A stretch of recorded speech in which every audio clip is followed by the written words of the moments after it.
Pulling, pulling, pulling, pulling, tearing, tearing. Beautiful.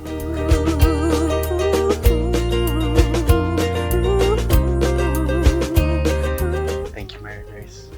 Got QL pain? A lot of people who have pain off to the side, the QL muscle is a muscle that attaches to the iliac crest and to the lower ribs. And you can see my diagram from the back. This is the iliac crest and this is the lowest rib. You see the QL is a secondary spinal stabilizer of the low back.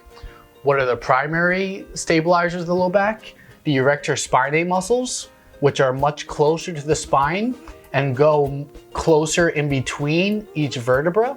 They're much shorter, they're deeper, and also the psoas muscles in the belly. This is a diagram of the side where I'm standing facing this way. These are my low back muscles, my erector spinae, and my psoas in the front. These are the primary stabilizers of the back.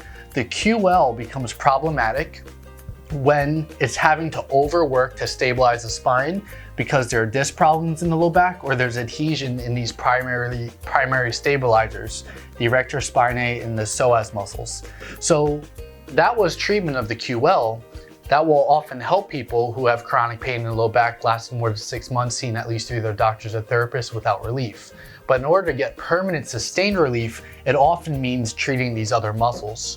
So a really quick and easy way to see if you may have adhesion in a QL is if you're standing straight up and down and you bend to one side and you can feel the QL, the lower ribs, or even the iliac crest pull tight or have pain. That's a very simple test you can do to see if your QL is problematic. So now you know what QL treatment looks like to remove adhesion and also how to get permanent relief by treating the QL muscles, treating the erector spinae, the multifidus, longissimus, iliocostalis, and the psoas muscles. So good luck in getting some pain relief, and I wish you some relief from that QL muscle that's holding you back.